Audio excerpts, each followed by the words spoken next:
Hello and welcome. You are listening to episode 60 of the Nearly Men Video Games Podcast, coming to you live from Scotland on Thursday, 2nd of April 2020. I am Colin Little, and joining me today is Gary Hogg-Simmons. Hello.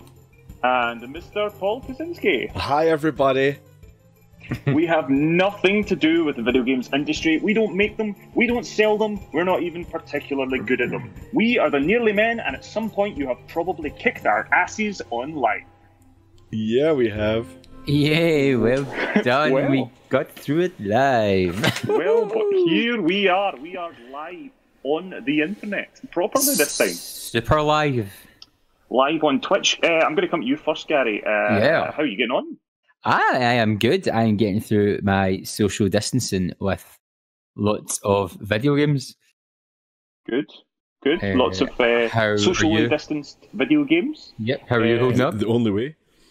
The only way. And there he is, Mr. Paul Kaczynski. How are you getting on? Hi, I'm glorious, Colin Little. I'm so proud to be here with you at this You momentous are. occasion.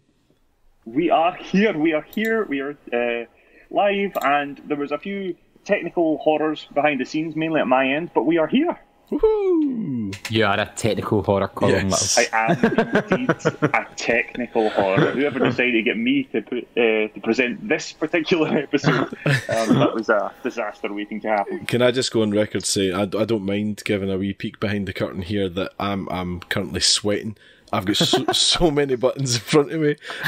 I feel like if you've ever seen Airplane, the moment when Stryker's having to land the plane and he's just gushing sweat. Sweat pouring out his eyes and everything. Yeah. That's how I feel at the moment. It's like everything's been fine when we've been audio only, but now that we're video, it's like, oh no, there's so many buttons.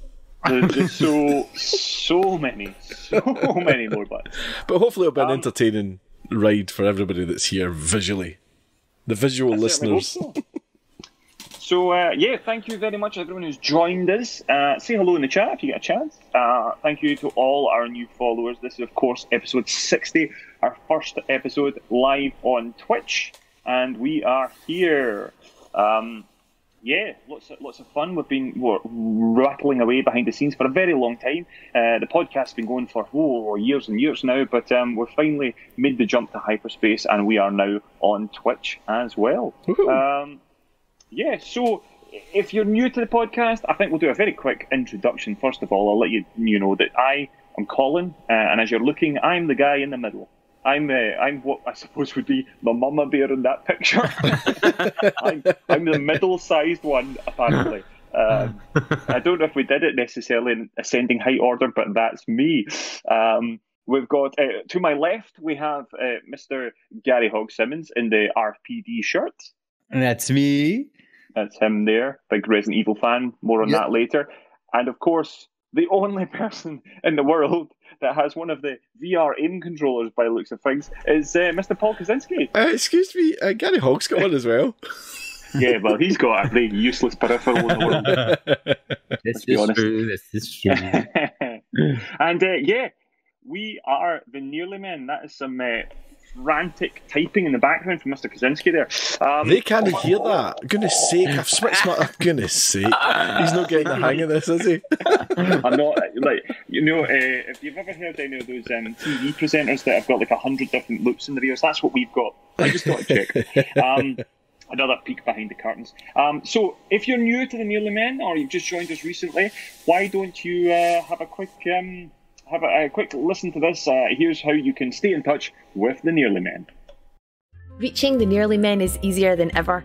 Search for the Nearly Men Video Games Podcast on iTunes, Spotify, YouTube, or your preferred podcast player. We stream on Twitch. Follow Colin at Colin_NM. Follow Paul at Paul Kaczynski, all one word. Follow Gary at Blunderboy87. And let's get social on Facebook as The Nearly Men, Twitter and Instagram where we are at Nearly Men, or go old school and email us on info@thenearlymen.com. Need all that again? Links are on our website, thenearlymen.com. So what are you waiting for?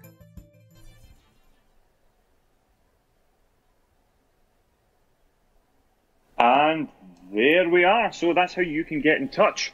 One of the people who has got in touch is Jay Rainey, who sent us an email. Can you imagine that? An email. An email. An email? Email. Showing his age. There, Jay Rainey. Yeah, it's a nice, really lovely email. So you can, of course, get us at info at the Nearly Men, as Jay did. And he said, "Hey there, lads. Been a long time since I emailed in. So first of all, wanted to welcome Gary to the pod. A fantastic addition." Oh. I don't know. Yeah. I agree with that. Lies. He was listening to a few of the older episodes and came across us discussing the Xbox Series X details, and he's got a few thoughts for us. Yes, the superior version a lot of the time will be high-end PC, but those are often prohibitively expensive for most people, hence why consoles are so prevalent. As far as people are not buying the new Xbox, I'm not sure Microsoft are actually that bothered. Companies often make a loss on console sales. They make their money through software, which is now available to more people as there are more PCs in the wild than consoles. Plus, you can sell Xbox Live to PC users now, so it feels like they have sort of or pivoted their focus. As far as exclusives go, Horizon Zero Dawn is now available to PC players, so if it sells well, and there is no reason to think that it won't, then Sony exclusives could be a thing of the past also. If they realise they can release it to PC a year or so after, and double dip as new players can play it, or old players can rebuy it, so they can play it with mods, which massively extends the game's life. And finally, I haven't listened to a few of the other episodes just yet, but was wondering what Gary thought about the FF7 remake demo. I think it lost a bit of its soul and warmth that I loved from the original, but seeing the characters actually speak gave me fuzzies, so I think I am excited. Sorry for the length, feel free not to read this out. Break a leg with the live episode, keep up the good work, Jay. There's another little bit, but nice. I just wanted to say thank you, Jay, for that wonderful email. That is really lovely. I think he's sort of on the same lines of what we were all saying about the Xbox Series X and consoles and exclusives and where they all sit in the world. It does feel like a bit of a change of focus from Microsoft, and I suppose with Horizon and things like that, there's maybe a slight change of focus from Sony as well, possibly. Maybe not quite as blatant, but I think it's a possibility, you know. As for Jay's question yourself, Gary, what are you thinking? Well, I've not played the demo, remember, so I can't really speak, but I think it's going to be interesting, the soul and the warmth thing. I think that'll come as you get deeper into the game. The start of the game is quite industrial, and I guess it's going to be quite weird when you only see such a small bit, but the fact the voice acting has got given the fuzzies is a good sign for me. It means the voice acting's right. There's nothing worse than bad voice acting. I think I've caught wee snippets as much as I've tried not to on Facebook, but just scrolling quickly, and it looks mental. Like all the new characters are added in and stuff. It looks like it's going to totally have more soul and warmth than the original, just because the world is Midgard itself. Midgard is an actual place rather than here's 2 bits you can visit and then you run away. Here's the first disc. I have to say I don't have the same sort of reverie of the original game. I did play it, but obviously don't know quite as well. I really liked it. It appeals to me more, and also I think sometimes we can get awful stuck in the past. I think games do evolve, and it doesn't mean that the original can't still hold a place in your heart. But I think for myself, I found the old game quite hard to get into. I wasn't mad on the turn-based style, really. I just found it huge and confusing at points.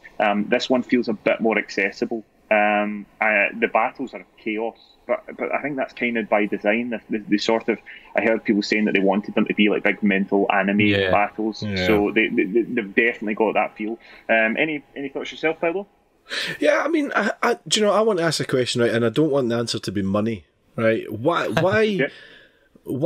go to this effort to remake a game that you've done rather than, you know, not reskin it, but you know, they could come up with a new idea that they could essentially have this game, because this game is so different from the old one. I mean, why other than money does it need to be a remake? Would you like to take this going on? Well, I can. I think it's fan service, basically. I think this is, and I guess money goes hand in hand. But the fans have been screaming for this game for absolute ages. Since PS2. But why have they been screaming for it? I mean, what was wrong with the original? There's nothing wrong with it. If they love the original so much, then why do they need it redone? If that makes sense. Well, the graphics, for one thing, I think a lot of people get stuck in the graphics. It's so cartoony looking. And there's such a mishmash between the world exploring graphics and the battle graphics and then the cutscene graphics. I think they wanted a bit of consistency. I can understand that. Yeah, I can understand. But then, it is what it was. You know what I mean? The game was what it was, and that, to me, that's what it should be. And then move on. But that's who I am as a person. I don't like to retread old ground. I hate it. But you say that, Paolo, but I remember how excited you were with the Star Wars Jedi Outcast and Jedi Academy. So I'm going to call BS on that's that. That's a nostalgia trip. That's not this is my game of the year, if you know what I mean. Well, but it would be, it's not. Those two things aren't mutually exclusive. There is the possibility that it could be a nostalgia trip and game of the year if it's done well enough. I don't deny, and I played the demo and I really enjoyed playing the demo. And as I've said before, I think this was the only one that I played back in the day. And the remake I really enjoyed, and I had no interest in it at all. And when I played the demo, I thought, I could maybe play this. So I'm not denying it's an achievement and it's great and all that. I'm just curious why it has to be a remake. I think as well. So when PS2 came out, they did a tech demo. SquareSoft, because it's SquareSoft at the time, did a tech demo using Final Fantasy VIII. I'm pretty sure it was the ballroom dance scene. And then when the PS3 came out, they did a tech demo using the opening scene of Final Fantasy VII with the train. Fans have been asking for 7 being to be made every time because they see the technical aspects get better. And so I think Square Enix have waited this long because now the technology's at the point they can make the Final Fantasy VII they wanted to make back in the day, but they were limited by hardware. So I think now it's like the true vision, because if you watch the sequel film, Final Fantasy Advent Children, the battles in that are the way the battles are running in the game. It's mental. They're up in the sky, they're battling, they're swinging around the stages.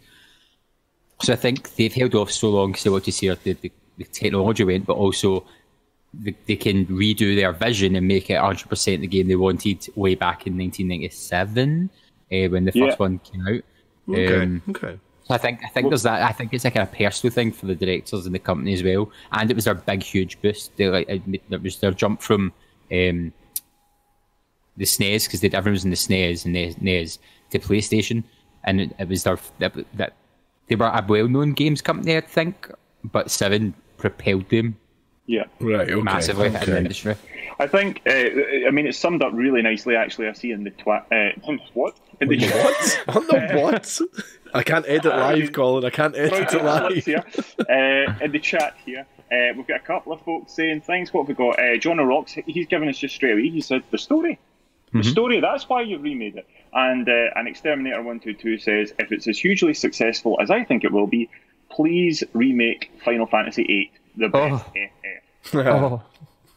So yeah, we can but see. So thank you, Jay, for that little email. That was absolutely lovely. There's also a little thing from Jay at the end. He also got in touch to say that he would love to see the Nearly Men do a Minecraft stream where the three of us compete in challenges set by the audience. Oh, fun. Well, remember we very hazily discussed the 24-hour Minecraft stream.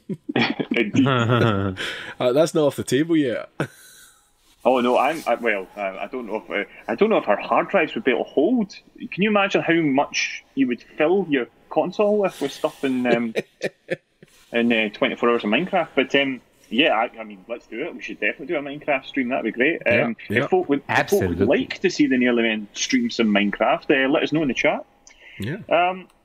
Okay, so we're going to move on to some news, and we actually, in true to form, usually what happens is that we go to record the podcast, and the PS Plus games get announced just after we recorded it, and we're suddenly null and void. There was a massive bit of gaming news that broke just before we went live. and I'm delighted to say that for once we're current and probably breaking some news to people. Unfortunately, it is not very good news. Unfortunately, Naughty Dog, just about an hour ago now, put a tweet out on their Twitter, basically telling us the news we sort of assumed might happen. The Last of Us 2 has been delayed. Boo. Oh, boo. It has Damn been delayed. you, virus! Damn you, virus! It's basically coronavirus has yet again struck. It's taken up a lot of the time. They basically said that they were in the process of squashing the last few bugs when all this happened, and they're basically going to be postponing it. Oh, the irony! Squashing the last few bugs. And then, yes, indeed. So yeah, they've not given us a date. All they've said to us is it's been delayed sort of indefinitely, and I have a real feeling that this is going to be the first of many games. Yeah. I guess, Resident Evil 3, I guess Final Fantasy, they've just made it out in time because timing kind of worked in their favour. But I mean, what this means for Cyberpunk, I know CD Projekt Red are still pretty bullish about that at the moment, but we don't know. It kind of depends on where they are in this setup, I suppose. I think Cyberpunk will be fine. I think they moved Cyberpunk for a reason other than it wasn't ready. I think it was potentially we don't want to compete with The Last of Us and things. We've got a stronger chance in September. I don't think it's because it's not ready. I think it was very close to being finished, and that they're just tweaking. I don't think there's going to be any problems at all. So, well, I hope anyway. And of course, Ghost of Tsushima. There's all sorts of games coming out, and are they all going to get affected? And what on earth this is going to mean for the new consoles? I hate to be the doom monger, but I'm not convinced that these consoles will be launching this Christmas. The amount of factories closed, the amount of people that cannot get to their work at the moment, I just don't see how they're going to manage to get this working. He's the voice of doom. He's the voice of doom. I am the voice of doom. I think you're right, though. I mean, I cannot see how it could be. I mean, this is life for a good couple of months coming. So, they're not going to have factored in the world stopping for a couple of months. Do you know what I mean? It's just a shame because The Last of Us, I mean, it depends on what they aren't very clear about it exactly. I think it's bug testing and all that. If it was a marketing issue, I would be less, because The Last of Us or something like a Grand Theft Auto, for instance, they're the kind of games that I would love to actually see them just drop it with almost no marketing. It obviously isn't that, because these are the kind of games I think would just sell anyway. I think word of mouth. I think if they put a tweet out saying the game's available now, it would sell out in seconds. So it must be something else. I don't think it's all about publicity. I mean, what we don't know is if the coronavirus thing hadn't happened, whether or not this I mean, it might still have got delayed. Naughty Dog are well known for taking their time over things,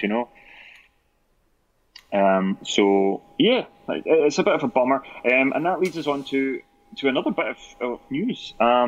This comes from Ian Scher on CNET. There's an article. Basically, coronavirus has led to a lot of people playing video games. Hey. Are we shocked? Are we shocked about that? I'm certainly shocked. Ian Scher goes on, anecdotal evidence is piling up that people are flocking to video games along with streaming services like Netflix to escape the seemingly non-stop crush of news and tracking data about COVID-19. Hordes of folks are playing online battle games like Fortnite Battle Royale and Call of Duty Warzone. They're buying games like Nintendo's new Animal Crossing, New Horizons at record rates.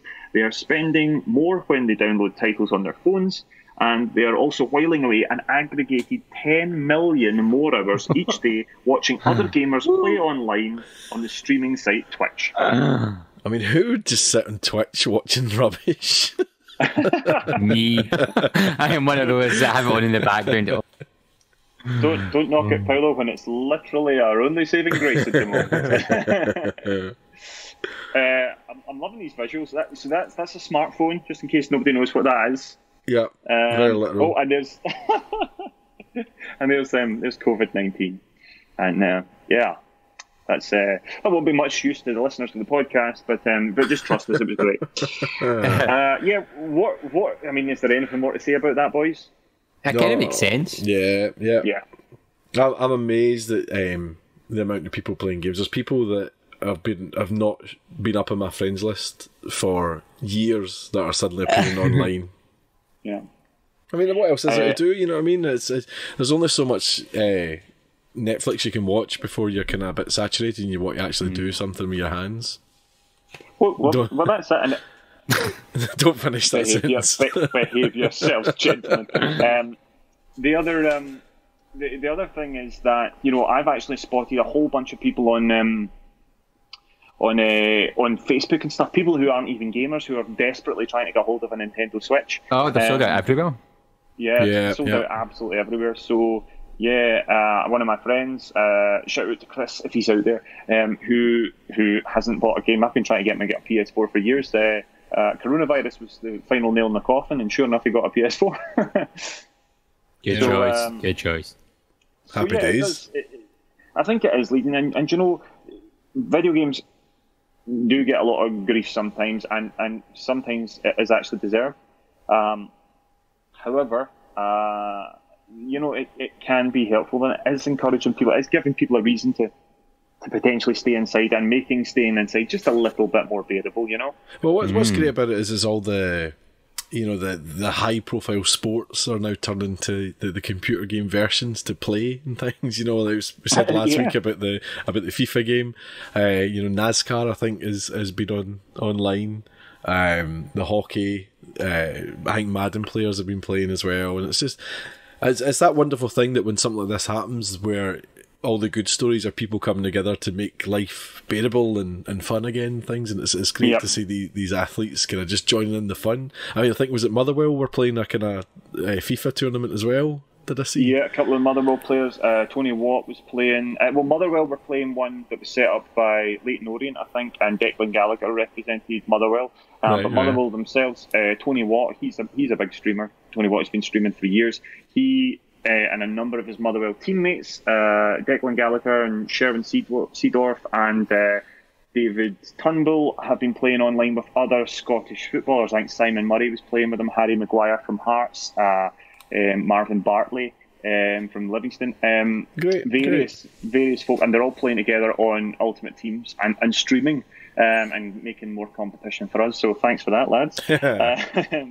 But yeah, it's nice to see and just folk getting the chance to keep busy, because it is difficult. It is difficult to you know, life has changed for us all, and as the First Minister said, if life hasn't changed for you, then you're not doing it right at the moment. Things have changed at the moment. We do need to.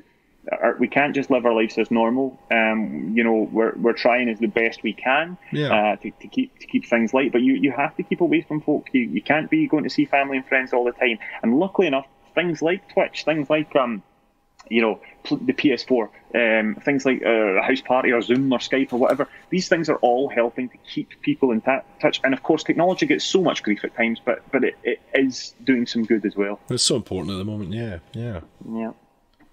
Okay, so next up, Nintendo is making 3D Mario remasters for Mario's 35th anniversary. This comes from, well, originally the story broke from Jeff Grubb on VentureBeat, and then Andy Robinson on the Video Games Chronicle sort of followed up on it, basically saying Nintendo is planning to celebrate Super Mario Bros. 35th anniversary this year with several major releases, new and old. As VGC's network partner Eurogamer, God, I'm inside this is like this is like the Chris Nolan film. What's it called again? Inception. Inception, the dream within the dream within the dream. Right, you're following me, right? Adventure Beat, then a Video Games Chronicle. Now we're in Eurogamer. Did you read this article? Yeah, I did. What I didn't do was write down my little joke to the side and completely mind blanked. Anyway, Eurogamer has reported in a follow-up to their story, these remasters will include 1997 Super Mario 64, 2002's Super Mario Sunshine, and 2007's Super Mario Galaxy. Multiple sources have told the VGC that the platform holder is planning to hold an event to coincide with this year's anniversary, which marks 35 years since the start of the mainline Super Mario Brothers series in 1985. As part of its anniversary celebrations, Nintendo will reveal plans to re-release most of Super Mario's 35-year back catalogue this year, remastered for Nintendo Switch. Well, that sounds great. I cannot wait for Super Mario Sunshine. Make something new! It's more remasters. Never played. Listen, you see the problems when you try to make something new. Everything gets delayed. Yeah. Oh, yeah, fair play. It'll be interesting, Super Mario 64. I wonder if they'll remaster Super Mario 64 DS, which was a launch title for the original DS, 3DS. Yeah, I wonder. DS, I think DS. I wonder DS. whether they're going to put things like Super Mario into the Odyssey engine. You know, I wonder if it's going to be that much of a remaster rather than just a sort of bells and whistles. I mean, it's alright for me because I've not played a lot of these, so it'll be nice for me to kind of go, oh, I can play them when they're fancy. It's an absolute treasure trove. Exterminator 122 is saying that this Nintendo have literally made our whole year with this news, as long as it's true. As long as it's true. And Exterminator 122 I will have played hundreds of these games before and doesn't seem bothered in the slightest. It's lovely. I think it's lovely to re-explore these games in a new way, and I think it feels a lot better to you're not getting how would I put it? You're not like it's not quite just a cash or a sort of like smash and grab. There's been effort put into this, and I think after 35 years, it's worth getting them up and running, and what you're also doing is introducing these games to a new audience. There is a lot of kids who will look at a really old game and think it's too old or it's too difficult, and they won't go to it, because we did the same. We did the same in our age. It's only when we got older we started to really appreciate old games. I think it makes it current, and the chances are that kids will fall in love with these characters, and then we'll go back and do the proper back catalogue at some point. Lovely. Finally, Arcade Glasgow Arcade have launched a new Kickstarter. Well, give us their name again. You went into the black hole there with your headphones. I went into the black hole. Give us their name again. Excuse me, it's Arcade Glasgow. Arcade. And it's a wonderful team there. We've got Andrew, we've got Mish, we've got Yoshi, and the rest of the team. And they've launched a brand new Kickstarter. It's going to be a range of retro gaming mugs. Oh, there we are. Some of them on the screen right now. Each mug will also come with a red-blue anaglyphic 3D glasses. I can't speak. Perfect for showing off the amazing design on the side, or just for looking super rad with your friends.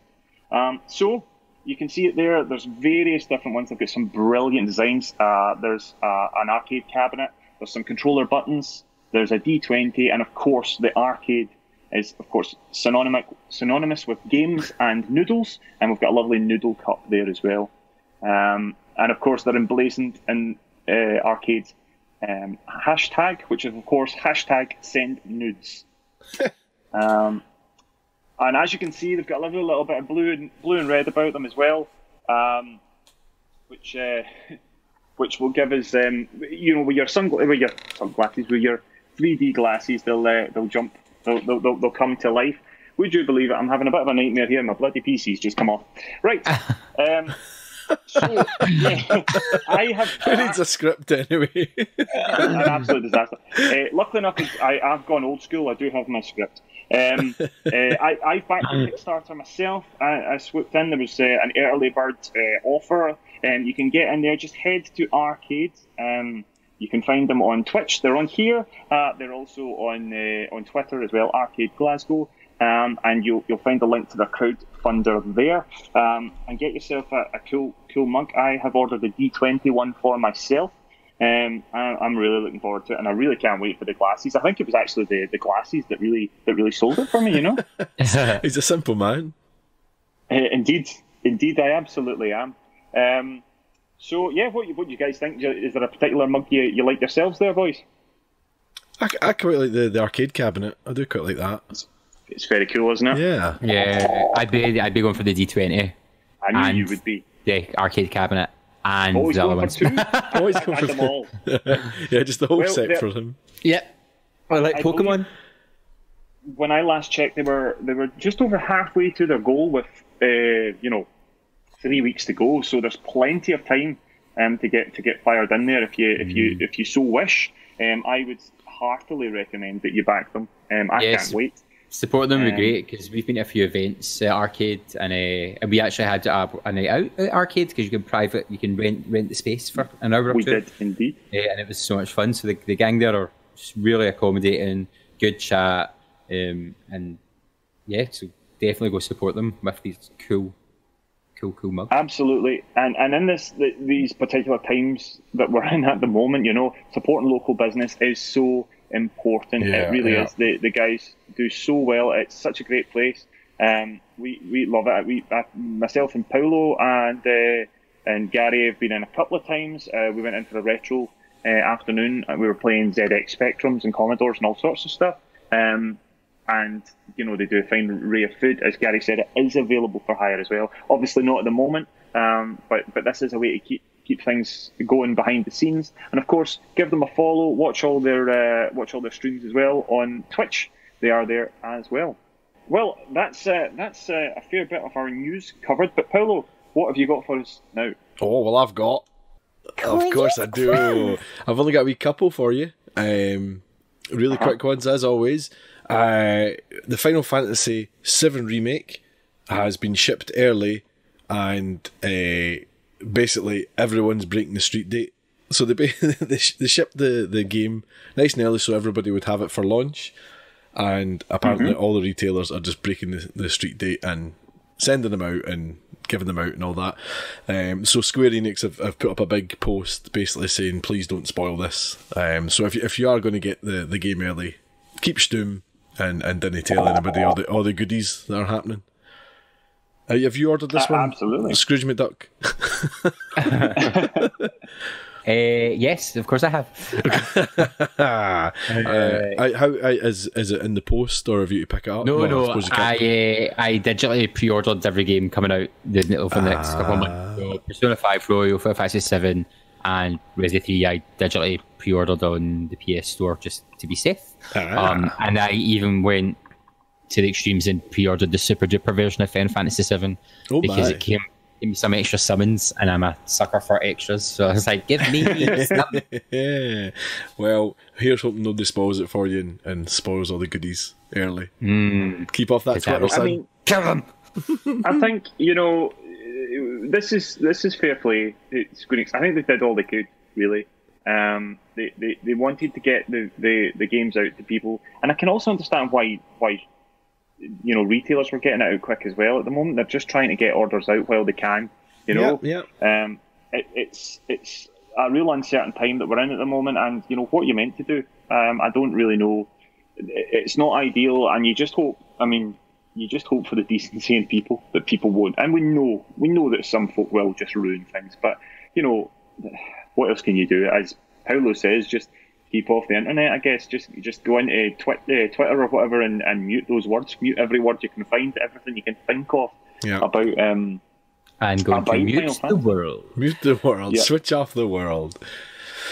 Call of Duty Modern Warfare 2, the campaign remastered came out. So is this kind of went by me? Is this a remastered version of the campaign? But was the Modern Warfare 2 that came out, was it last year or the year before, just the multiplayer?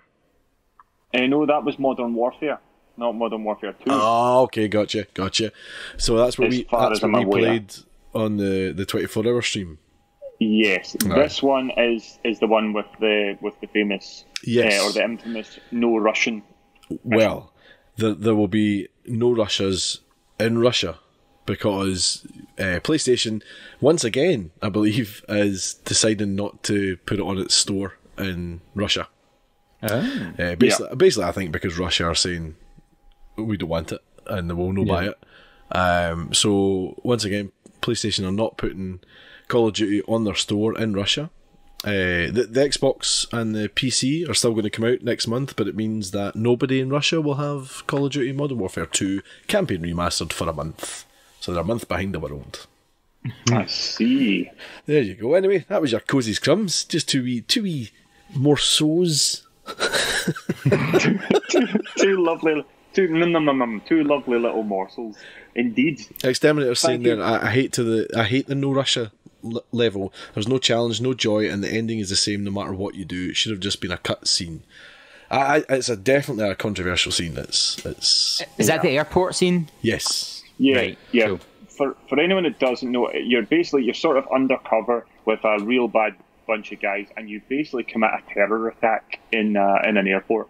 It is unbelievably brutal. It's incredibly shocking, and I'm not particularly surprised. And as Exterminator says, there's not really any way to make it go better or worse. Yeah, I think that's the problem with it. I think you can make it go worse, but you know what I mean. It's quite a shocking mission. I'm not surprised. I don't imagine it would sell particularly well in Russia. I think that's always the case when you paint a certain. There's no doubt that in Call of Duty they very much paint the Russians as the bad guys in that particular story. Therefore, it's not going to sell very well in that country. It's why subsequent games have been a bit more vague about where people come from.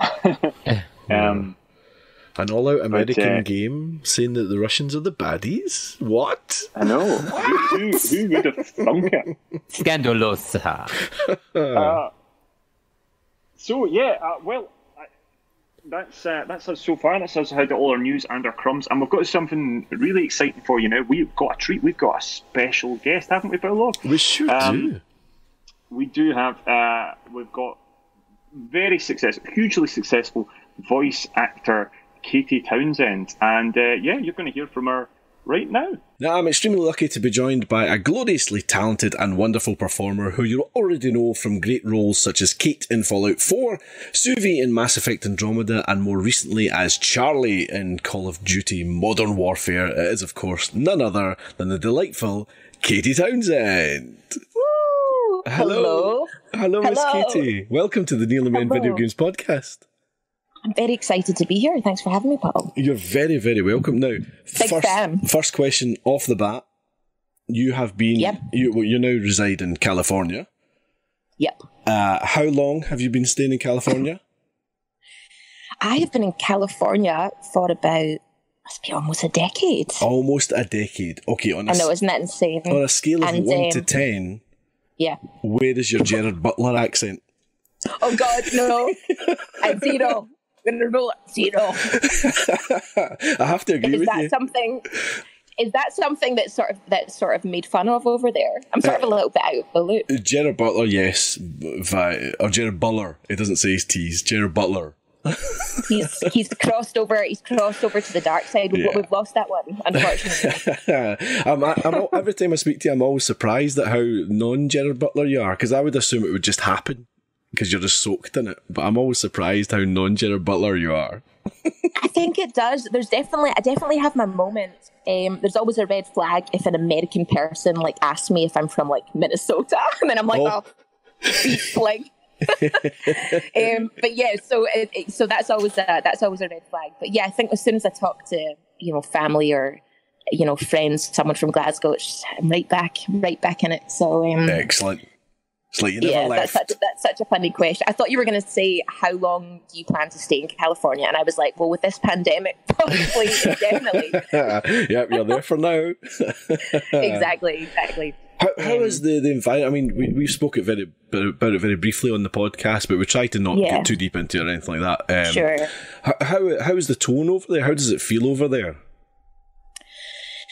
I think it feels just like everywhere else. There's a lot of uncertainty and a lot of fear, and but it's strange because I don't know what's going on there. But when they announced the sort of lockdown here, and then they announced that the parks and trails and beaches were all going to be closed, I was driving to the supermarket, and the kind of main, one of the sort of biggest parks in central LA. There was folk having picnics, and all that on the grass outside. So there's a lot of folk. There seems to be two schools of folk. There's folk that are, kind of obeying the rules and staying inside and just really sort of looking out for themselves. And then there seems to be a whole bunch of folk that are just running rampant, Paul. Yeah, it's pretty much the same over here. Yep. Yeah, so it's that's a bit, and even that's unsettling, and usually I was sort of getting into the habit of waking up every morning, reading the news, and then I just had to sort of say to myself, I'm going to read the news every couple of days, because it was starting to really get to me. I think it will, if you let it. But yeah, it's a real time of uncertainty, and I just think you have to just take it day by day in the moment, don't you? Because no one really knows. All you can do is look out for yourself and your loved ones, and wash your hands and all, everything they've told you to do. But yeah, very bizarre times. Yeah, really, really bizarre. One of the big pluses, I suppose, is that there's a lot more people playing video games, which is quite nice. Yes, and also it feels like we're also living in a video game. So yes, indeed. That dual.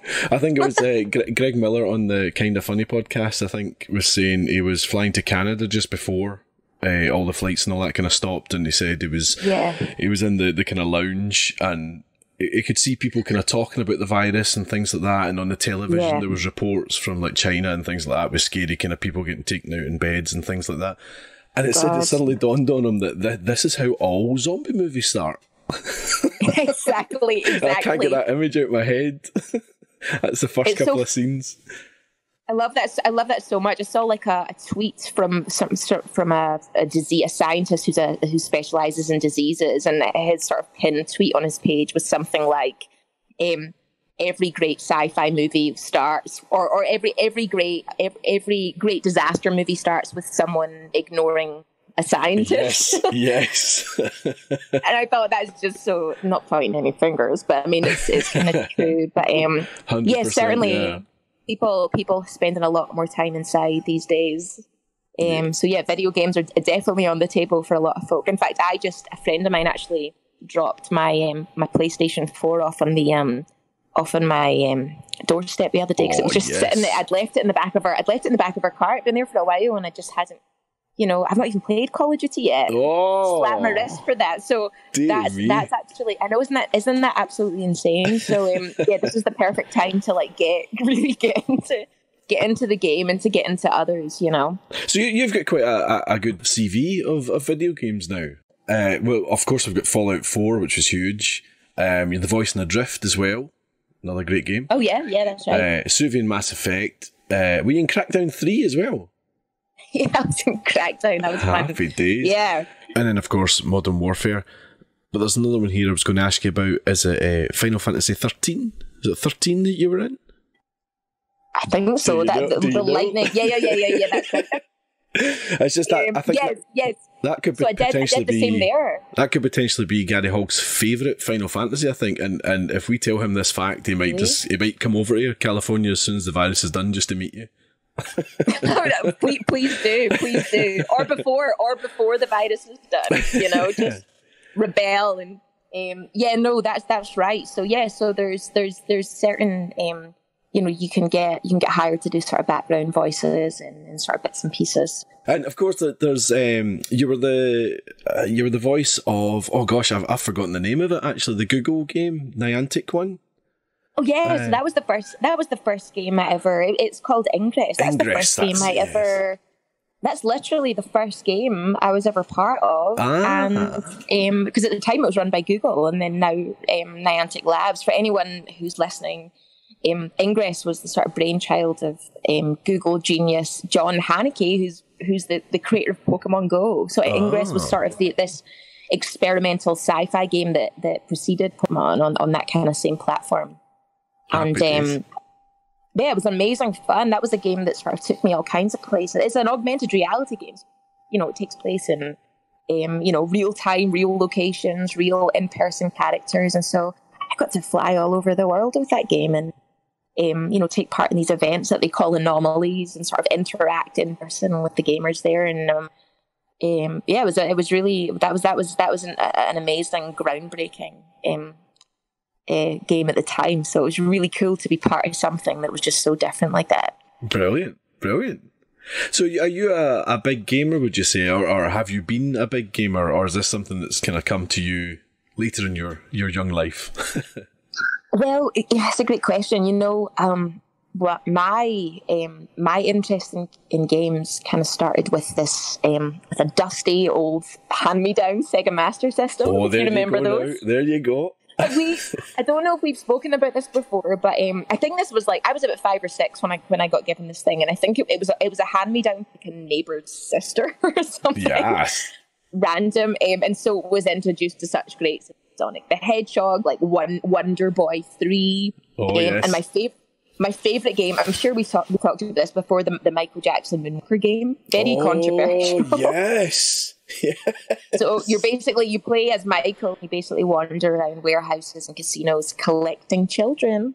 Didn't age gracefully, but yeah, that was definitely a favourite. And then I think as a kid, I was quite outdoorsy. My parents didn't want, that was a sort of hand me down, but I didn't have an N64 or anything, which was really what everyone wanted. Okay, a friend of mine did, so I would sort of sneak around to his. I was leading like a double life, like I'd be playing my little dusty Master System, then I'd sneak around to his and play N64. I'd play Super Mario, eating Oreos. His family were like American.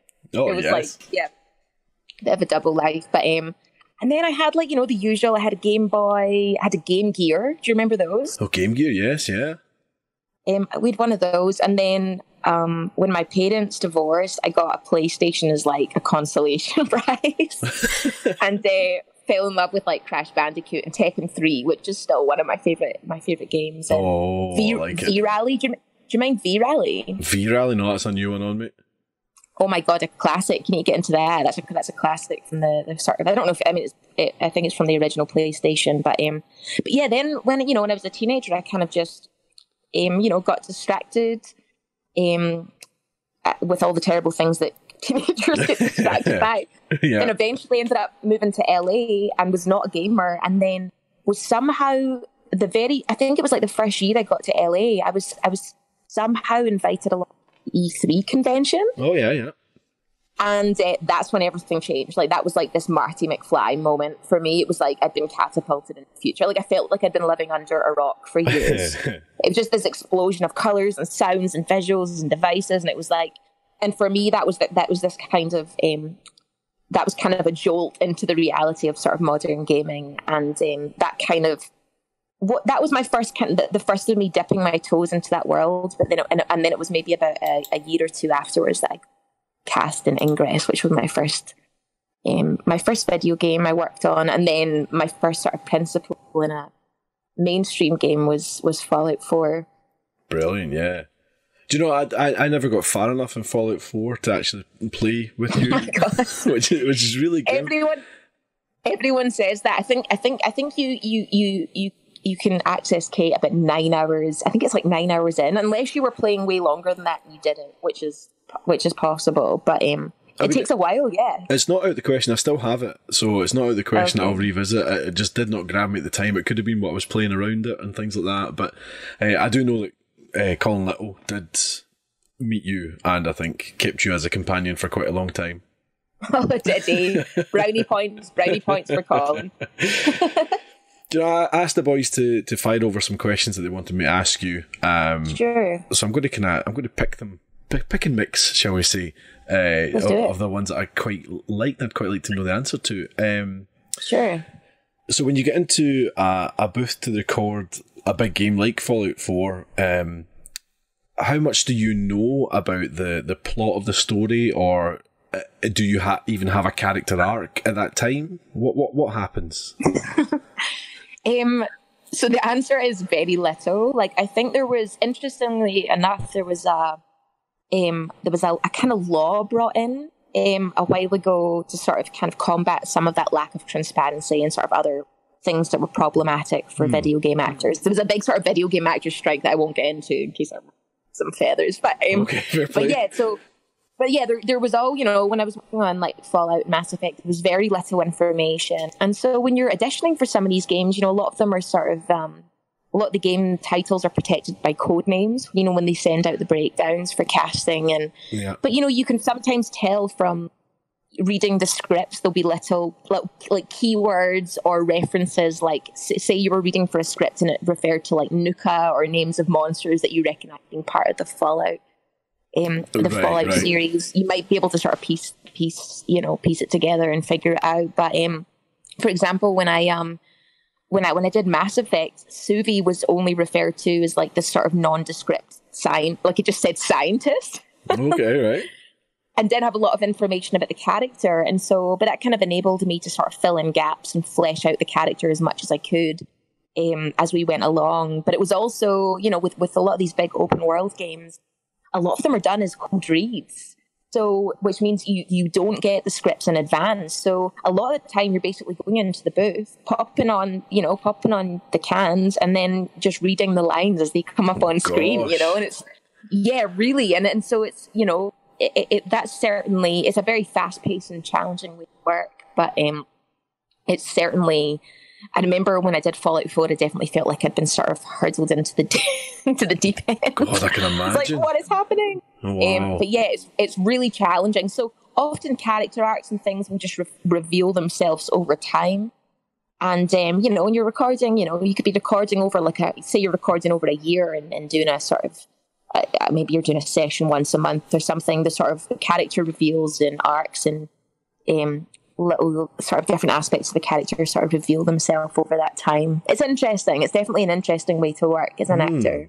That leads on to another question the boys asked, which was roughly how many days or weeks or months does it take to record a character's dialogue? I mean, you said over the year there.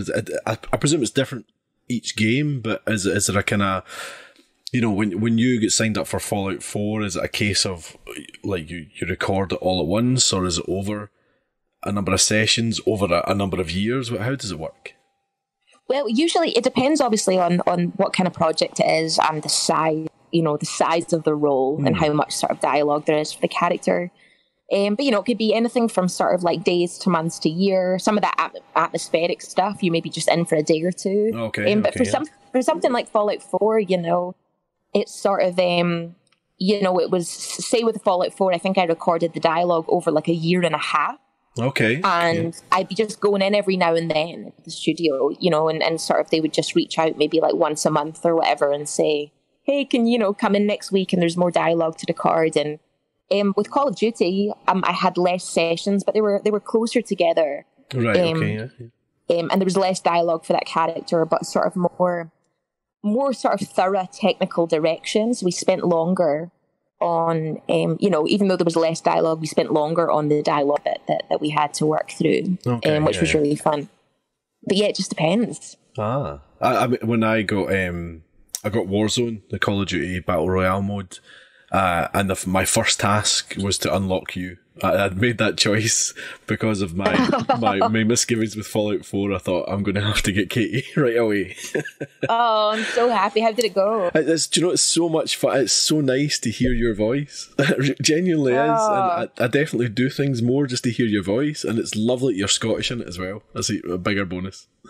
You know, it's really great. It's really great to be able to represent Scotland and Scottish characters in video games. And even recently, like I'm seeing more and more characters. You know, I've been reading for more and more characters who are Scottish, who are written as Scottish, rather than sort of you know, they're maybe nondescript or they're written for Americans, but you kind of want to twist their arm and say, oh, but you know, you should really cast Scott for this role. It's nice to see more and more representation for Scotland.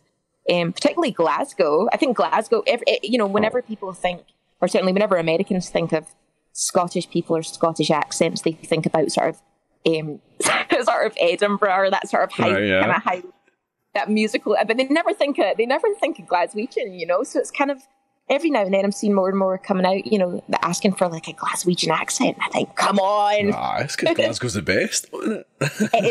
It is the absolute best. I tell everyone. I always tell folk off when American friends say that they've been to Scotland, but they've seen it. You know, they went to Edinburgh, but they missed out on Glasgow. See, that's only an hour away as well. You know what I mean?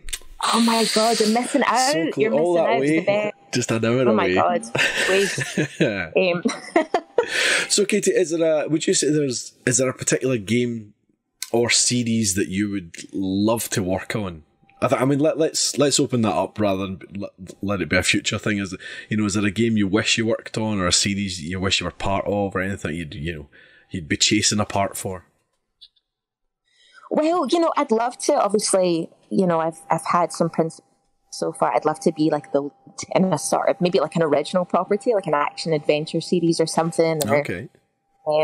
maybe some sort of female-driven, like maybe something that's like akin to like Tarantino's like Death Proof. Okay. But like, but as a video game, that'd be cool. But yeah, like there's a lot of properties I'd love to work on, and I don't know. I'd love some, like I said, with the action adventure type stuff. But the games I've mostly worked on open world games. There's some really great sort of episodic kind of style games that I'd be interested in working on, and maybe I could be like the next Super Mario, Super Katie. Hey, there you go now. What would the Glaswegian Super Mario sound like? What you tell me? It's Katie. You've got me sold, by the way. I'm picking that up. Apparently, Nintendo are releasing all the new all the Marios on the Switch this year, so the rumor goes. Let's get it redubbed and get it Super Katie. Oh my god! I have a funny story about Charles Martinet, whose voice is married actually, but I don't know if it's family appropriate. So I'll wait and tell it. Maybe we'll do like a little moonlight podcast, and I can tell you all my dark secrets. We could get you on for a wee let's play, and we could play something and stream something. Then all the family content goes out the window. Yeah. Maybe we can do that with like Call of Duty at some point, because I've still not dipped my toe, which isn't bonkers to even say that, but I've been looking forward to we doing need to do that then. You've got your PlayStation 4 back, we could do it. Yeah. Yes, and I've got no plans for the foreseeable future, Paul. So. Even better. Now, Gary here, I'm sure it was Gary that said this is there one of your characters you would like to see get their own spin-off game? And I thought that was quite a good question to ask you. That is a cracker. I think Suvi should get her own spin-off series. I think there's so much about that character that was unexplored, and I'd love to sort of see her come into her own and like shock the pants off of everyone by like by moonlighting as like a violent, self-assured badass or like a planet-hopping hooligan. Like I just love to see like a Lara Croft-esque. I'd love to see the other side to her. That would be fun. I'd love to see the arc play out. So yeah. Do you know, I've not played Mass Effect Andromeda.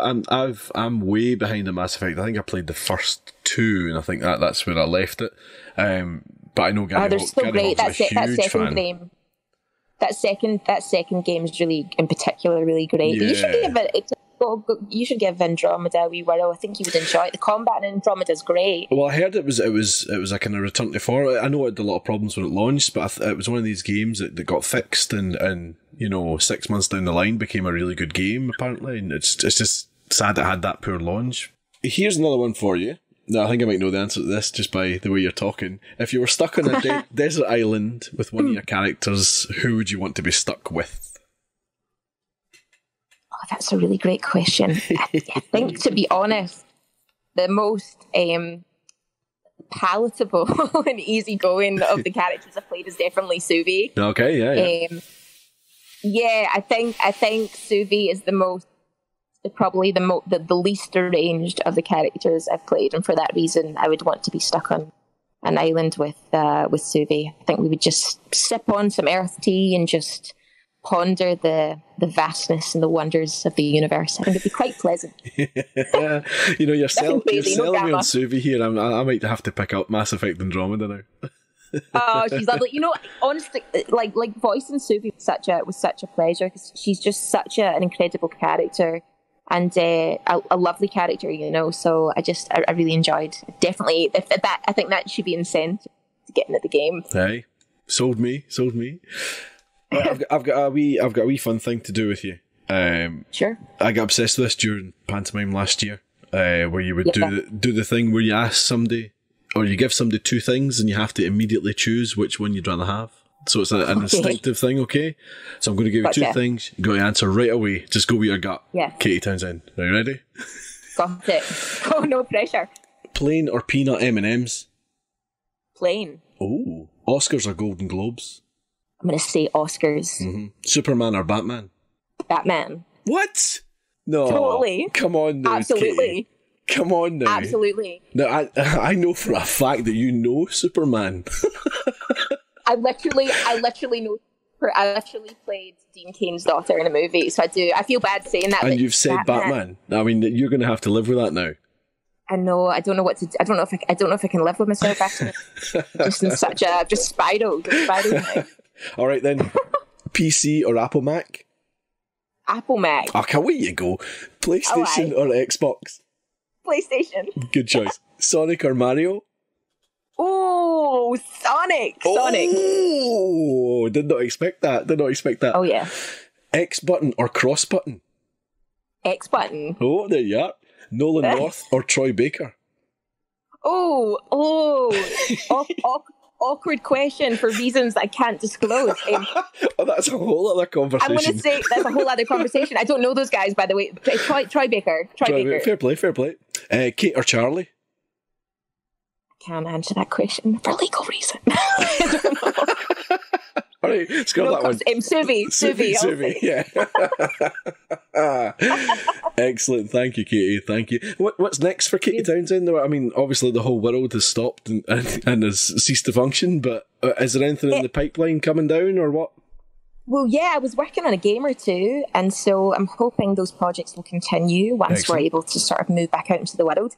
I can't really say too much, but it's just got cast in a wee TV series, so that's pretty cool. Hello. And an animated film with Nickelodeon as well. That actually came through. I only heard about that like a few days ago during the quarantine. That was like a nice little. That's excellent. Yeah. Yeah. So it's well, that was kind of a nice wee surprise or a nice wee sort of uplifting thing in what has been, I suppose, quite a scary, quite a sort of uncertain time. So that was quite nice. So nice. Good news and opportunities during even, these tough times. Yeah, there's life after COVID. That's all we've got to keep telling ourselves. Exactly. And those memes are going to get us through, I'm telling you. Exactly. Listen, Katie, thank you so much for coming on the show. I know we've been trying to get you on for a couple of years, so it's really nice that we managed to do it, and it's so nice to chat to you, and we really appreciate you coming on. We really love you. Oh, and I'm such a big fan of yours as well, and you're a great pal of mine. Big fan of what you're doing, and thank you so much for having me. It's just so lovely. You're more than welcome, and let's get that Let's Play on the go. Let's stream. Let's do, or maybe I'll challenge you to like a sort of Tekken 7 tournament. How do you feel about that? Oh, I don't know about that, by the way. I don't know about that. Do it. I'll need to get practicing. There we go. Excellent. Thank you so much, Katie. All the best for the future, and hopefully we'll see you again soon. Perfect. Cheers now. Bye. And there we go. So that was our interview with Katie Townsend. Very well done there, Paolo. Oh, she's lovely. Do you know, she's simply one of the nicest people that you'll ever meet. She's just a really good human being. And a very talented actor as well. She is. I loved how quickly you cut that off the second that she suggested a Tekken 7 tournament. just buried that in the sand. Didn't fancy your chances in that very much, did you? The good news is Katie is really keen on streaming with us, so hopefully we'll get her on the channel really soon with a controller in her hand. Yeah, let us know if you want to see the Nearly Men take on Katie Townsend in some streaming. Let us know what you think. So that was great. A lot of fun, and so great to have Katie on the show. So thank you very much for that. Right, Gary. Yeah. It's a very stressful time at the moment. We're having to spend a lot of time indoors. Surely the video game gods have sent us some freebies. What have they got for us? Have indeed. So this month, with Games with Gold for the whole of April, you can get Project Cars 2, which is a driving game on Xbox One. From the 1st of April to the 15th of April, you can get Fable Anniversary, which is an RPG, Xbox One /360. And from the 16th of March, time traveling, up to the 15th of April, you can get Shantae Half Genie Hero, which is a Metroidvania style game on the Xbox One. Moving on to PlayStation Plus, and as Paul and yourself, Colin, were saying earlier, we are very, very current because the games were announced today, which you're usually always behind. For the month of April, 2 pretty good games. You can get Uncharted 4, A Thief's End, which is action-adventure. Didn't they have the Nathan Drake trilogy a few months ago? Indeed, yes. So that's pretty good for anyone who hadn't got a shot at the 4th one. It's now there. And Dirt Rally 2.0, which is a driving game, again, PS4, which not particularly up my street because I'm rubbish at driving games, but what you boys said about Dirt Rally, you excited by the prospect? Yeah, I might stick it on, aye.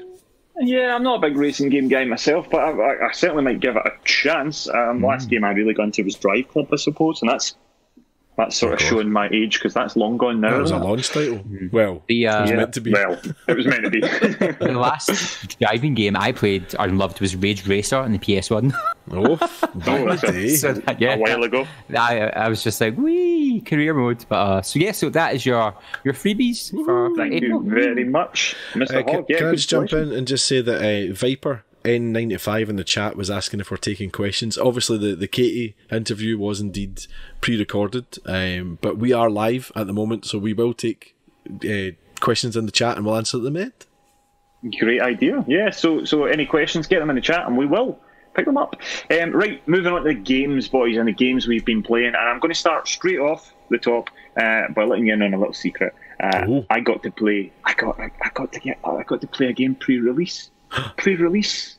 What game was it? It was Resident Evil 3, which is launching tomorrow. Wait a minute. This is the game. Is that not a game Gary? Does Gary not like that game? I think that might be the game Gary's been waiting on for like years and years and years. I think it is. Yeah. And you played maybe today. And then he like pre-ordered it ages ago and spent a fortune on it, and then at the last minute we got sent it. Oh. That's a shame. Amazing. That's a shame, Gary. Are you still there, Gary? Can you hear this? Gary, crash this podcast. Gary, are you there, Gary? Luckily enough, though, Gary's got really good friends who wouldn't at any point then jump on and start playing and streaming the game before he even had a chance to play it. Like, nobody would do that. Outrageous. And then who also in a chat suggested something which I then had a melt brain over for about 30 minutes. It's tragic too. Yes, we are of course talking about Resident Evil 3. It is out tomorrow, and the wonderful folks at Capcom sent us some codes. I am the aforementioned terrible friend who did to jump in and play the game ahead of release, and I streamed a little bit of it today. Capcom had a couple of caveats about it, but the streaming embargo did break today, so I didn't stream the very beginning of the game. I jumped in just after the first sort of save point and played about an hour or so. I'm not going to go into any story spoilers at the moment. If you're keen to have a look at the game, you can jump onto my Twitch channel and have a look at that. Colin_NM, but don't you can watch it all. Advertising on our stream here on the podcast. That's outrageous. But because the Nearly Men's followers are rocketing up and they're going to catch up on me very soon. Can't have that. So you can have a little look there if you cannot wait to see. But Gary is going to be streaming it tomorrow, which will tell you a little bit about it. But I think that part of the reason why our followers are rocketing up is because we are running a competition. Because Capcom not only sent a lovely code for myself and a lovely code for Paolo, but they also did send one for our Resident Evil expert, Mr. Gary Hogg, who can't take it anymore. So he very kindly donated it, but the goodness of his heart, to one of our lovely followers on Twitch. So tomorrow, all you have to do is come back to the Nearly Men channel. Gary's going to be streaming Resident Evil 3 from about 11 o'clock tomorrow morning, Gary, yeah? Yep, from about 11. And the time that you're all definitely going to have to tune in for, of course you should tune in from the start, but if you're tuning in, you need to be there for 3 p.m. British Standard Time, 3 p.m, where Gary's going to be doing a prize draw, and one of our wonderful followers, one of you lot out there, is going to win a PlayStation 4 EU code for Resident Evil 3. It's the game for free.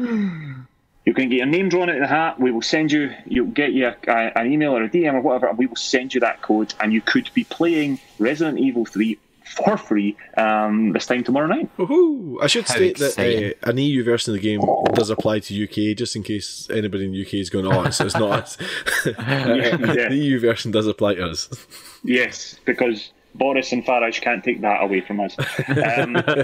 So if you aren't already, if you've just drifted in and you want to be involved in it, just hit that little heart button up in the corner, hit the follow button, and give the Nearly Men a follow. And then you will be entered in the draw tomorrow on Gary's stream of Resident Evil 3. Gary, what's the excitement levels like? Oh, I'm going to be sick. I'm after we finish, I'm going to go for a power nap, and then I'm going to wait till midnight and start playing it. Oh my! Fantastic. Yeah, so tomorrow on the stream, I might pick up. I might be halfway through the game. I might have finished the game and starting a new game. I don't know. But there'll definitely be lots of zombie goodness tomorrow afternoon. Excellent. Well, I can even let you know roughly where I finished up, and then that gives you an idea of potentially where viewers have seen to from the Nearly Men side of things. All I will say is the intro I did not stream. The intro's great. The game's really good. I'm really liking it. Resident Evil 3 was actually one of my favourite Resident Evils. It kind of feels a bit of a genre change in a lot of ways. It's much more actiony than Resident Evil 2 is, the remake. It kind of feels a wee bit like what Aliens is to Alien. If you'll understand that. Yeah. It feels, if Alien's a sort of claustrophobic horror film and Aliens is a war film, it kind of feels a wee bit more like that. Not quite as blatant as that, but it's definitely a bit more sort of bombastic and a bit more action-based. There's an awful lot more ammo and things like that about it. The original was like that as well, because it's after you, really, so it's kill, run, duck, dodge, die. And that's certainly how it feels. It looks brilliant. And I think Paulo saw a little section where I was it was horrifying. That was horrific. That was horrific. I cannot wait. Genuinely horrific. So yeah, I don't want to spoil any more of it or tell you any more, Gary. I think you'll enjoy it. I can't wait to hear what you're going to say, and I believe you're going to be doing a review of it soon as well, Gary. Yeah. Yes. I will have a review out ASAP as well. Lovely. Wonderful. Let us know in the chat if you're excited about Resident Evil 3, and of course hit that follow button so you can be entered in the prize, and one of you lucky followers will be winning a copy of Resident Evil 3. You'll be playing it tomorrow night. This time tomorrow night, we'll be playing it. Absolutely.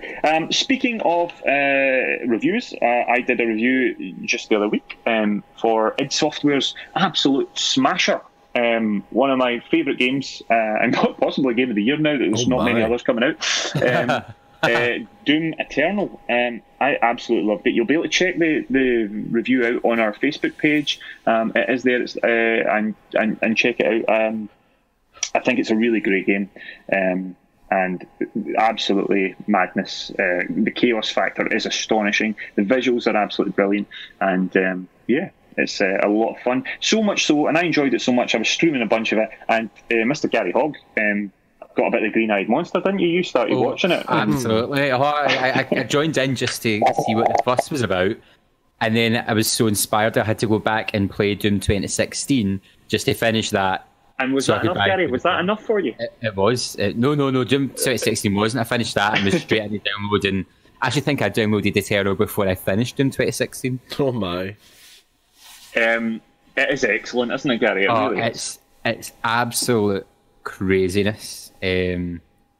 It's like I asked Colin how far it was, and he thinks he's near the end, and I said where I am in the story. He's like, we've caught up. He's like, what difficulty are you playing it in? I was like, easy, because in normal I get frustrated if I keep dying over and over again, but now it's a bit too easy because I'm like super duper amazing at things, so I'll go back and play it normal. But it is there's so much to do, my brain couldn't keep up with it. Like, I was getting really frustrated myself, so having it as a kind of tutorial easy mode's been quite good for me, because the story's great. The story's fantastic. The story's excellent, really excellent. I wasn't going to throw you under the bus there, Gary. I genuinely was going to just let you. You didn't have to out yourself as playing on easy. I don't mind, because it's just as enjoyable. Like, you feel like a god. So then, but you do know in the back of your mind, you could probably do this in normal. I tell you, it's hard. There's some really hard bits on normal. Easy, I've struggled, and I'm like, how the heck is Colin doing this? It looks so intense. I mean, I'm just watching the visuals just now on the stream. Yeah. It just looks intense. There's about 8 things happening at once. So throwing putting it out there, that's footage from the review, and that is me playing that. I hasten to add that's on normal difficulty. I started streaming it on ultra violence, which is essentially the hard. I completed the first level on it and got towards the very end of level 2 and could not get by it. It throws so many bad guys at you. But it is brilliant, and now that I'm kind of right near the end of the game, I'm going to go back and do an ultra violence play through at some point as well. You I will are die crazy. a lot.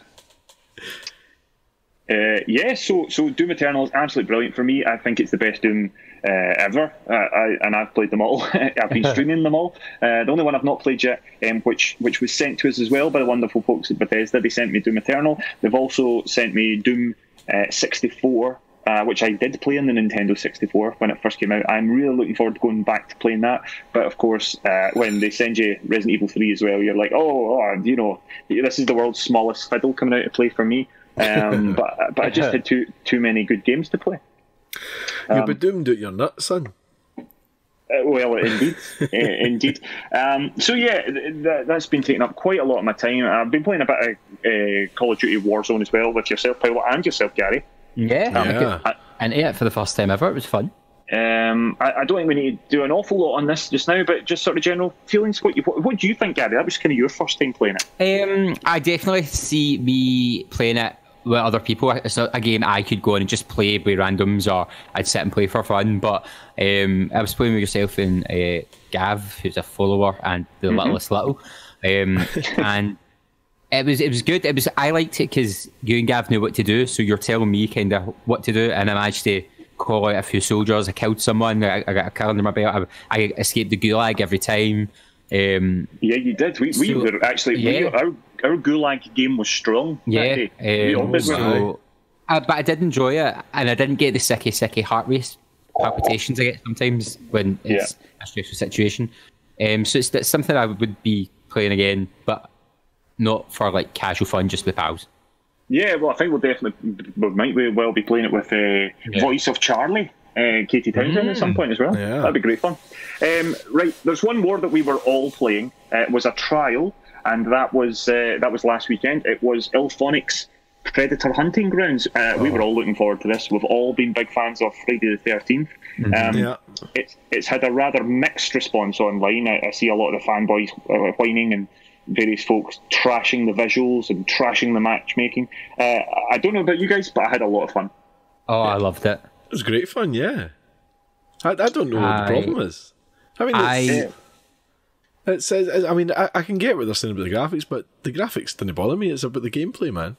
Mm-hmm. I didn't think the graphics were that bad. I mean, it's certainly not like super high end. No. And I suppose you're sort of thinking, but we played Friday the 13th, so it looks amazing compared to that.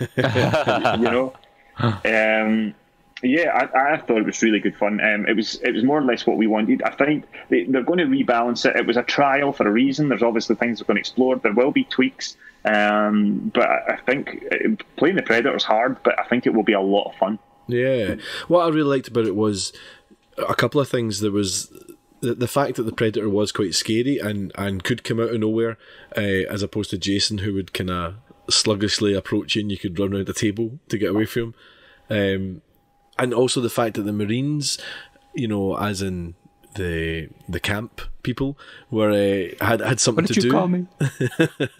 They had something to do. They had an objective every time, and it's almost like if you can avoid the Predator, great. That's what I really liked about it. Yeah, and certainly a lot more variety than there was in Friday the 13th, where you basically had to do the boat or you had to do the car, and that was essentially all you could really do. Whereas here, there was at least 4 different missions. I assume there'll be even more as the game grows. I thought it was really good actually. I really enjoyed it. You finish. Oh, no, you go, Gary. No, you're fine. I was going to say, I think what made it for us was it was all people you knew. So I was talking to Baker Boy, who's watching us, who's a friend of the podcast, and he only got 1 game in, and he said he wasn't that impressed with it. He was a bit underwhelmed because they all killed the Predator. There was no team chat, whereas we played for like 2 hours. And I mean, it was so much fun. And I think again, the dynamics are be a big thing with this game. So that was so Kevin was a bit ish, whereas I was like, "What are you crazy?" I was like, "It was an amazing 2 hours." And so I think again, the private matches will be important. And that's it's the same as Friday the 13th. It was always better when you knew every single player that was playing. Do you know what I mean? Yeah, absolutely. And you were all on the same hymn sheet, and you were having fun. I thought it was great, and It will need some tweaks. There's a few things. I think the Predator probably needs a wee bit more health. I think the AI or the kind of the NPC enemies needs improved. The visuals could probably have a tweak. And I know there was matchmaking issues, but I think the guts of it are really good fun, and I can't wait to play more of it. Mm-hmm. Yeah, definitely. Paolo, I know that you've been playing quite a few things. What have you been playing? Well, do you know, I streamed a couple of days. I streamed Elite Dangerous, which I hadn't played in years, and I thought, do you know what, I'm going to get back in. Something happened, I can't remember what it was, but something made me think, I want to do that again. I want to try it and give it a good bash. And I streamed it for a good couple of hours, and it was great. There was a chap, Admiral Lexington, who was helping me on the stream. He was kind of reminding me of all the buttons and taking me through what to do and just get me back on track, basically. But it was great fun, and it was a lovely stream. Gary joined me for my second stream, and it was just a lovely kind of relaxed kind of. You know, there was a lot of chat with the chat, and a nice easy pace in the game. It was a different dynamic to something like Warzone or whatever, where you're looking at a screen constantly and kind of having a side eye on the chat. It was a nice pace. It was lovely. It was really nice, and it's a great game. It's just huge, and it's, you know, it's, as I say, it's a different pace of game. So it's not much at stake. You're just traveling like a space trucker. It looked fun. I caught a little bit of your first stream. It did look like quite a relaxing game, but it did look fun. Yeah, no, it's really good. It's really good. It's came on a long way since it came out as well, and they've just announced that the ever incoming fleet carriers are going to come out this summer, which are big, huge ships that wee ships can dock onto and things. So it's got a great community as well, and it's the kind of game that you could lose hours and hours into. I think somebody had showed me that they'd sunk something like 800 hours into it. Another person had done 1,000. It's just crazy numbers, but it's just so satisfying to play. I mean, I managed to watch a whole film while watching you stream, and I didn't even start it straight away because I spent ages trying to think of what the film was, and then watched the film. But what I agree with that total easy. It was just chilling, living your best space trucker life. Yeah, it's really good. And you know, you can do cosmetic things to your ship and all that, but it's really just about exploration and all that. It's really good. Another thing I've revisited as well, very briefly, is because I downloaded it because it was on sale and I wanted to play it with my wife, is Gang Beasts. No, what a game. Those of you who tuned in for the 24-hour stream a number of times, I guess, the footage is shown just now of me and Colin playing it, and with Nidhogg was definitely one of the highlights of the 24-hour stream for hilarity. It was just, I was weeping. I worried for your health, Paolo. I've never seen somebody laugh. Like, I thought you would die. Actually, you know, people talk about dying of laughter. I was worried you would do that. It was so much fun. So when I saw it was on sale, I thought, I've got to pick this up for whatever it was. I can't remember. I think it was like $7.99 or something. I just thought, that's a night's entertainment. That's good. Yeah, and we should definitely stream that. I think the four of us streaming that on the Nearly Men channel would be excellent fun. That'd be good. And one other game that I've been playing that I know Mr. Hogg has been playing as well is I mean, taking my life away from me. It's that son of a gun Tom Nook and Animal Crossing, which is simply a beautiful wee game. It was really, I never thought I'd like it. I actually got it because I thought it'd be good for my daughter, and I've lost myself into it. Your poor daughter doesn't get a chance at it. He's a switch. But I mean, it's great. I mean, you're playing it as well, Gary, and I got a nice wee visit to your island and saw what the future holds for me. I'm seeing lots of love online for Animal Crossing, you know, on Twitter and everyone was delighted that you know, lockdown happened around about the time that Animal Crossing was launched. You know, it's a perfect game for this environment. Great. I mean, as I wake up in the morning, I'm like, I'm just going to go check my fruit trees. I'm just going to go dig up some stuff, and then I'll go back later in the day and do some other tasks. It makes tasks and chores fun. Yes. Yeah. Sounds really cool, actually. I mean, I don't know if it's really my sort of game, but I could see myself get hooked on it, kind of the way that Paulo has been. It's the daily thing that gets you. It's definitely that kind of, because you need to check in daily to get certain things, and it's that fear you'll miss something. Do you know what I mean? And it's clever with the so they change the seasons as well. So now we're in it's spring. There's new insects coming, and there's the cherry blossom event and the Easter event, and I think that it's again because you can't rush it. Everything's done day by day. There's no way to. I mean, some people are time jumping ahead, but that's just stupid. This defeats the point of the game, doesn't it? And going to visit each other. So Exterminator 122 in the chat. We've been to each other's islands a few times, selling off our fruit for megabucks. and seeing what they're doing with their island, and it's daft, but you do get a real sense of joy, and I can't wait to see that or do that. So it's very nice. And Gary, there's one other game you've got. I think it's going to be a quick one as time is marching on. But what have you been playing? So I've been putting 15, 17 hours in 3 days to Persona 5 Royal. 16. I'm going to do a review for it for next week, because it definitely deserves some devoted time. Basically, Persona 5 Royal is great. I'm going to do a review for it, video review next week, so keep your eyes peeled in the Facebook page or the YouTube page for that. But if you didn't play standard Persona 5, pick it up, and if you did, still pick it up, because it's fantastic. Fantastic. Okay, well, I'll look forward to that review next week, Gary. Okay, so we had some listeners get in touch. So we had Joe McCauley get in touch. He's been playing the Division 2 with his wife and the good old Destiny 2. Single player wise, not much. I have the new Doom, but haven't tried it yet. Joe, you have to try it. It's hella good. Jamie Simpson's been in touch into the UK lockdown now, so no homeschooling and family time. But I'm managing to get a bit of gaming in here and there. Nearing the end of Control now, I think, and Luigi's Mansion 3. Stay safe, guys. Thumbs up. Thank you, Jamie. You stay safe as well. Our pals at Arcade have been in touch. Well, Andrew is making his way through the Uncharted series, while Mish is trying out Minecraft for the first time. Great. Good chance. And I can't believe Mish is just trying Minecraft now, but welcome to the party. It's great. Great. Love a bit of Minecraft. Nick O'Neill's been in touch. Just finished playing through Yakuza 0, which was absolutely brilliant. Moving on to Ori and The Will of the Wisps next, or Control, now that it's on PS Now. We also heard from James Keenan, who brought out the guitar and played Rock Band 4. Oh, nice. They have a mode where you take part in something that's not on the script. You take part in Rocky-Rama. Rocky-Rama. Oh. He says it's enjoyable.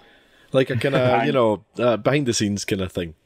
Ah, cool, okay. And finally, Ross Allen's been in touch, and he is trying to finish Cuphead. Oh my. Oh. He'll be there a while. Good luck with that. Good luck with that, Roscoe. I know John Rocks 21 in the chat. He was a fan of Cuphead and found it very enjoyable but stressful at times. Absolutely. So, thank you so much to everyone who has got in touch. If you would like to stay connected with us, the Nearly Men, and of course get in touch, here is how to do it. We'd love to hear from you. Find us on Facebook as The Nearly Men, Twitter and Instagram, where we are at Nearly Men, or email info@thenearlymen.com. Time's marching on, so I'm going to run through some of the new releases that are coming here, so you know what games are coming and when, to get you through all this social distancing lockdown situation that we're in. So on the 2nd of April, that was just yesterday, so these games have just come out. We've got Arcade Archives, the Tin Star, that's coming to PS4 and Nintendo Switch. Dandy Dungeon 2, that's coming out to the Switch and the PC. We've got Freedom Isn't Free on PC. Maz M, Jekyll and Hyde, that's coming to the Switch and the PC. Snaky Bus, that sounds amazing, that's coming to Nintendo Switch. Sound Art is coming to Rift, Vive and Quest, that's some VR magic. We've got Sparklight coming to Mac, and the Curious Expedition is coming to PS4, Xbox One and Nintendo Switch. On the 3rd of April, we've got Alias Tournament, Nintendo Switch and PC. Drift Zone Arcade on Nintendo Switch. Hyper Parasite, that's PS4, Xbox One, Nintendo Switch and PC. We've got Pod, don't know what Pod is, but that's coming to PS4, Nintendo Switch and PC. And of course, Gary, Nintendo. Nintendo aren't getting this. This is purely PS4 and Xbox One, but it is Resident Evil 3 Nemesis. Never heard of it. Stars. Yep. And Sneaky Bus. Sneaky Bus is coming to the Xbox One. On the 7th of April, so that's next week. We've got Disaster Report 4 Summer Memories. That's a strange title. Amazing. The Disaster Report games are great. It's basically you're in an end of the world scenario and you have to survive. Ah, cool. Well, that's Cool, coming to the PS4, the good. Switch, and the PC. Slime Rancher Deluxe Editions coming to PS4 and Xbox One. On the 8th, we have Sonar Smash. That's PC, Android, and iOS. On the 9th, we've got Ancient Enemy. That's coming to PC and Mac. On the 10th, we've got Alder's Blood on PC. Also on the 10th, we have Final Fantasy VII, the remake that's coming to PS4. Yeah. Gary's looking forward to that. Oh, he's not got long to finish Resident Evil, Gary. I know. I've got plenty of time. It's Easter holidays. Then on the 11th, we've got Tharsis, that's coming to the Switch. 15th, we've got Station Flow for PC and Mac. And then on the 16th, a whole host of games. We've got Another World / Flashback, that's PS4 and Nintendo Switch. Boot Camp Fitness to PC. Drug Dealer Simulator coming to PC. Interesting. Galaxy Warfighter, that's coming to Nintendo Switch, PC, Macs, and Linux. Hellpoint, that's coming to PS4, Xbox One, Nintendo Switch, PC, and Mac. Later Daters is coming to PC. And finally, the wonderfully titled Save Your Nuts, which is coming to Xbox One, Nintendo Switch, and PC. I'm actually thinking that Paolo's putting these in this list just to try and mess with me now. I'm just throwing in random titles now and again.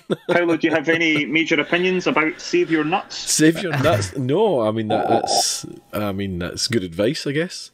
Yes. Well, we'll need to see on the 16th of April. We'll need to see what the thoughts are.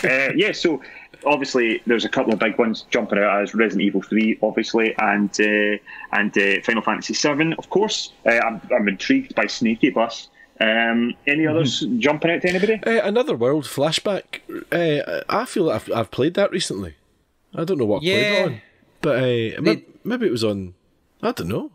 Didn't they have their 20-year, maybe 25-year anniversary last year and copy? Unless it was just one or the other, and this is packaged with the newer one. I don't know. But Flashback was definitely re-released. So I feel as if I just played it.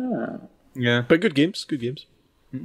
Okay, so we did, of course, reach out to people in the chat asking if they had any questions for the Nearly Men, just to wrap up. So, Gary, what have folk been asking? Yeah, so there's been a few questions. So one question came in a battle royale situation, who would last the longest and who would be the first to turn on the other two? Well, Colin's already got an answer, so we'll go to Colin, then we'll go to Paul. Okay, so, well, it depends on strategy. Paolo's very good at finding a nice place to hide and hold up. That's the Paolo special. So he probably would. How does that feel last. derogatory to me there? And I suppose that also answers who would be the first to turn on other people. It would almost certainly be me, because I threw Paolo under the bus immediately there. So I guess, I don't know, maybe Gary would be able to stay out of the way while I turned on Paolo. And then Gary would be the last to survive, because inevitably me or Paolo would kill each other. Would probably kill both of it. Would kill each other at the same time. Though, a wee grenade. I don't know. What do you think, Paolo? Without a doubt, the answer to both questions is Colin. Without a doubt. So I'd last the longest, and I'd turn on you. You'd throw us under the bus and then carry on. I mean, yeah, I did do that, didn't I? I did do that in not long ago. No, it was Hunt. It was Hunt. Hunt. That's right. Hunt showed down and left you for dead. Yeah, absolutely. Well, we just saw your feet running away from us. Guilty as charged. Colin aggroed the enemies and left me. Right. Horrendous. I regret nothing. Yeah, I think Colin would be the first to turn on the other two. Last the longest, I don't know. It depends who could sweet talk Paul the most. I suppose it depends on how well I turned on you guys. If I was the first to turn on you and I successfully killed you both, then it would be me. No. But we know that doesn't always happen. If you turned on us and got Paul inside, you would talk Paul into killing me, and then you'd kill Paul. But if I talked Paul into killing you, then I'd kill Paul. So basically, Paul's always dying, and what me or Colin are going to prevail. That's So my life. basically, yeah. That's So my basically, life. Paolo either hides somewhere and survives, or he dies either by the enemy's hand or by his teammate's hand. And just before Colin Mac42 pops off, he asked, is Greedfall getting as it's reduced in the PlayStation Store? I've not played Greedfall, but I do know, Colin, you've played a good chunk of it. Is Greedfall Yeah, worth getting? That was, you just cut out a wee bit, Garrett. Greedfall worth getting? Yeah. I quite liked it. I haven't really gone back to it. If you're looking for a sort of BioWare meets The Witcher sort of game, but not quite as good as either of them. Yeah, then, that's fair. That's fair. Yeah. I think if you want to sink your teeth into something that's going to really take up your time, it's not a waste of time. I mean, it's quite a lot of game. Depending on the cost, did he mention how much it was? He did not. No. Depending on the cost, it's probably worth getting. It was certainly, it will last you a while if you like it. I thought it was okay. I quite liked it.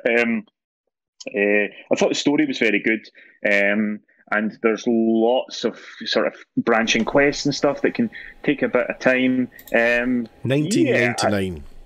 Paul, you beat me to that. The same thing. Now that's changed my mind a little bit. It's pretty good, to be honest. It's not perfect, but it's not bad. As I said, it's got a bit of Assassin's Creed to it, a bit of Dragon Age to it, and a bit of The Witcher. Unfortunately, I don't think of all the various bits it steals from games, it doesn't. I say steals with inverted commas, sort of like steal from the best. Of all the various sort of mechanics that it utilises from various games, I'm not convinced it really does any of them as well as the source material. But it's not terrible. And the story's pretty good, and the combat system's not bad. It's quite tricky. It's a kind of parrying system, and you use a lot of magic and stuff. I thought it was all right. Paolo, any opinions yourself? No, I mean, I think you've kind of covered it quite well there. Yeah, to me, it was too big a game for me to play at the time when I was playing it. There's some sort of comfort knowing that it's sitting there and I could go back to it, because I quite liked the tone of it. I quite liked the idea of it. But yeah, it was just too big for me to play at that time. Yeah. Well, there we go. That was clear as mud. I don't know if we've helped you at all or just made it even more difficult for you. But what else would you expect from the Nearly Men? We nearly answered the question. Final question, quickly before we finish. Most hyped game for the rest of the year? Colin, go. Well, it was The Last of Us, but that's probably not coming now. I think I'm going to go with Cyberpunk 2077, but Ghost's really close. Paul, go. Cyberpunk and the Avengers. Oh, cool. And Gary? Does Resident Evil still count because it's not out yet? Yep. No, mate, because I was playing it today. I've got it. I've got it, mate. I don't know. Have I told you, Gary? Have I told you I've got it? I told you I was playing it. Oh, what were you playing today? Final Fantasy 7. Final Fantasy 7. Okay, yeah. Very good. Okay, well, listen, guys, I think we've been rattling on and on, but I guess all that's left to say is just a huge thank you. So if you've been watching, first of all, I'd like to say thank you so much to everybody who's been watching us on Twitch, everyone who's following us, everyone who's been saying hello in the chat. Of course, all our wonderful podcast listeners are going to get a chance to listen to this too on iTunes and Spotify. We love you all. Thank you for all your support. That's part of the reason why we're even able to do this. So thank you for that. A huge thank you to Katie Townsend. Yes, indeed. A huge thank you to Capcom for sending us some lovely Resident Evil codes, one of which our lovely Twitch followers can of course listen to. So as long as you're a follower by Friday at about 2:00 on Friday the 3rd, you will have a chance to get into this prize draw and get a chance to win an EU PS4 copy of Resident Evil 3, which I have to say is hella good, and I think you'll enjoy it. Anything left to say, boys? Just thanks for all the follows. It's been great, really great. Thank you. We've been watching that follow number fly up all along, so thank you so much to everyone for that. It means an awful lot. Thank you to everyone that's been watching us from the start. Apart from that, I'd just like to say to you all, Please stay safe, keep social distancing, and just keep yourself and those that you love and everybody else safe by staying away for a while. And we will ride this out eventually. Great. Gary, say goodbye. Goodbye, and wash your control pads. Indeed. And Paolo, say goodbye. Goodbye, everyone. And it's goodbye from me. Thanks for watching, folks, and we will see you again next time. We will be back on the Twitch channel. We will see you then.